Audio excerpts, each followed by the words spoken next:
Olá amigos, estamos aqui para mais uma aula de astronomia e vamos utilizar novamente um software para exemplificar como é que a gente pode observar as constelações, né? Inicialmente nós estamos aqui observando Terra, céu azul, né? Lembre-se que nós já vimos que esse azul é devido à dispersão da luz solar, né? O céu na Lua, por exemplo, é totalmente negro, né? Não tem atmosfera. E devido à composição da nossa atmosfera, as cores que vêm do Sol, a maior parte atravessa, o vermelho atravessa, o verde atravessa, mas o azul não.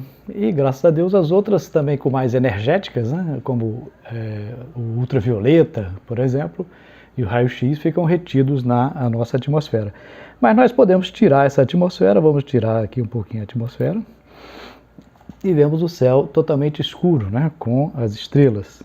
Estamos aqui no norte, né, e leste, vamos ver onde é que está, aqui o leste, estamos aqui em frente ao leste, e logo acima nós temos a estrela mais importante de todas, que é o Sol, né? E aqui embaixo dá para ver até alguns planetas. Aqui nós temos, por exemplo, Vênus, né?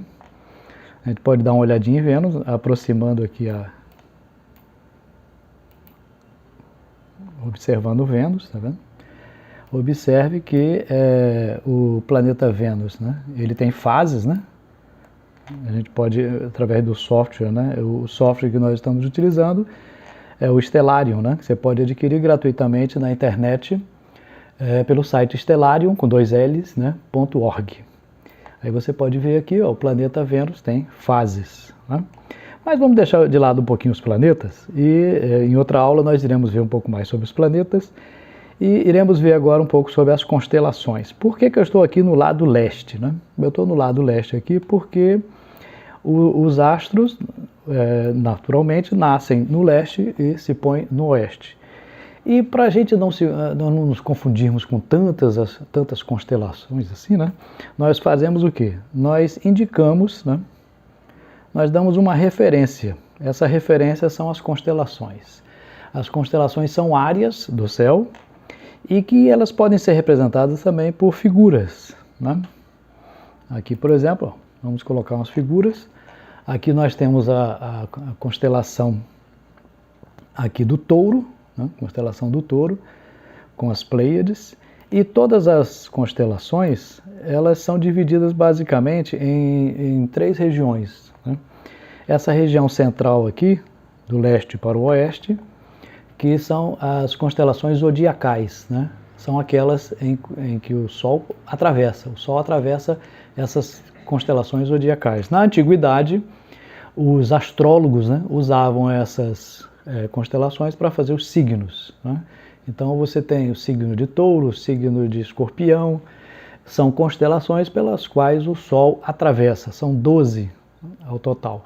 É claro que constelação é pura invenção, mas serve para ajudar a identificação dos astros. E nós podemos ver elas passando aqui. Por exemplo, eu posso acelerar, né, o movimento. Vamos acelerar aqui um pouco o movimento, para vermos um pouquinho mais rápido as constelações atravessando o céu. Vejamos aqui. Observe que elas já estão se movendo bem lentamente, né? Agora mais rapidamente. Aí nós temos aqui várias constelações, como, por exemplo, nós temos aqui a constelação,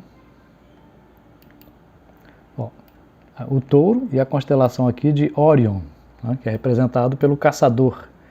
Essas 3 estrelas aqui no centro são as 3 Marias, né? As 3 Marias. Então, vamos ampliar aqui um pouquinho.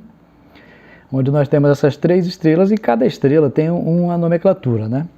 Essa aqui é Mintaka, Almitac e Alnilam.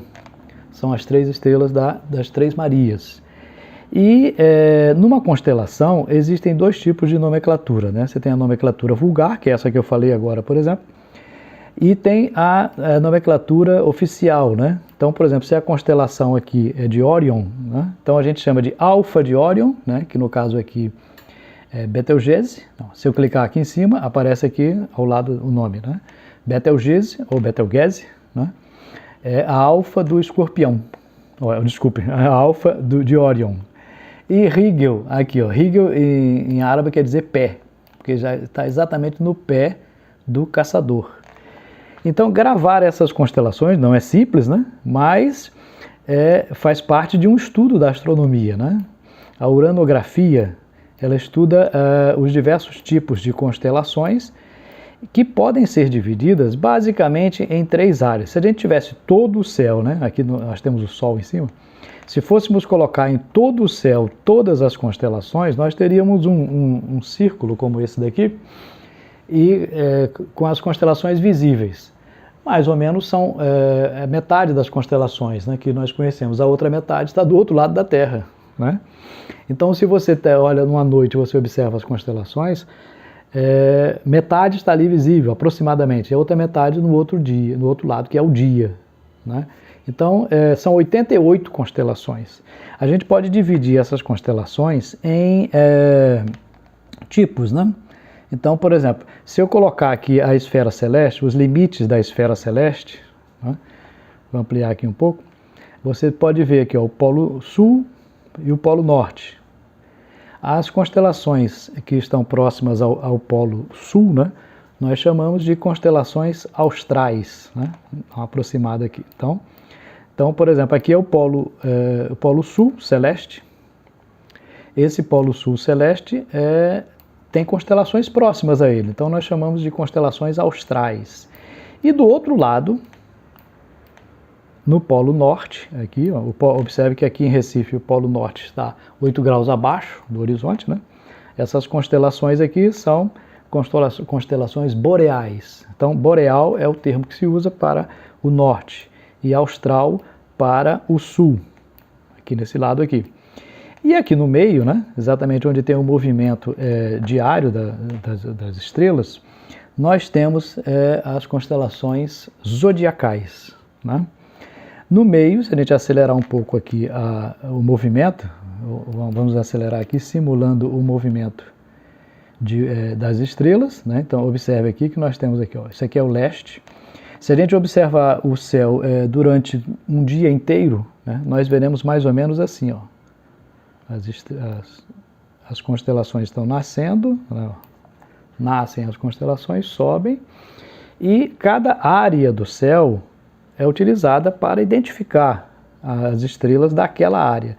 Então, por exemplo, aqui nós temos a constelação de Leão, está aqui próximo. Vamos dar uma paradinha aqui.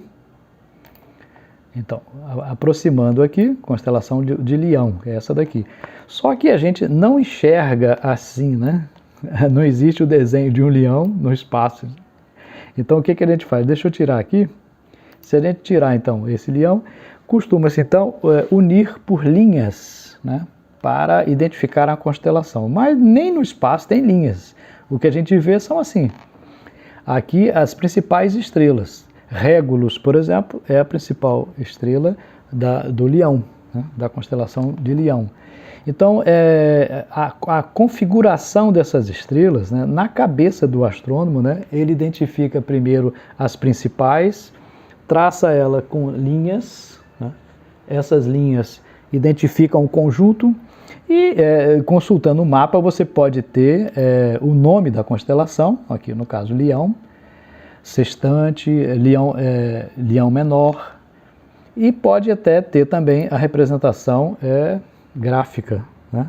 Desenho que os antigos achavam, aqui por exemplo Câncer, né? Nós temos a constelação de Câncer com as estrelas principais, a constelação de Gêmeos, nós temos aqui ao lado, ó, Gêmeos. E identificar essa configuração não é fácil, por isso que tem pessoas que passam muito tempo, né, fazendo uma pesquisa sobre como identificar as constelações de uma maneira mais prática, né? Então você consulta mapas ou então softwares, vai treinando e observando no céu. Infelizmente, nas cidades existe muita poluição luminosa, né? Tem muita gente que pensa que o grande problema da astronomia na cidade é a poluição do ar, que também é forte, mas o principal é a poluição luminosa. quando a iluminação dos prédios, das casas, dos postes sobe, ela atinge a atmosfera e dispersa, fazendo com que o fundo do céu não seja totalmente negro, seja claro, então apaga a maior parte das estrelas. Normalmente a nossa visão consegue observar estrelas até magnitude 6, por exemplo, né? Mas isso num céu limpo, claro, um céu escuro, né, no interior, sem iluminação lateral. Mas na cidade, essa magnitude, você pode observar só estrelas de magnitude 1, 2, né?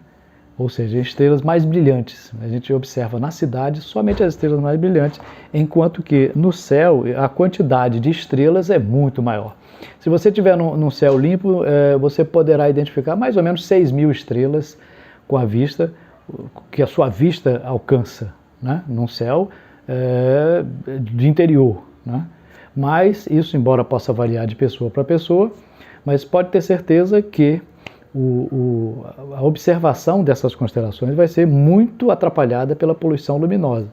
Então, da próxima vez que você for a um lugar bem escuro, né, interior, fazenda, você vai identificar astros e vai identificar também essas constelações com muito mais facilidade, né?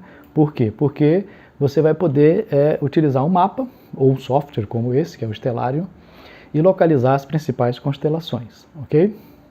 Obrigado, então, até a próxima.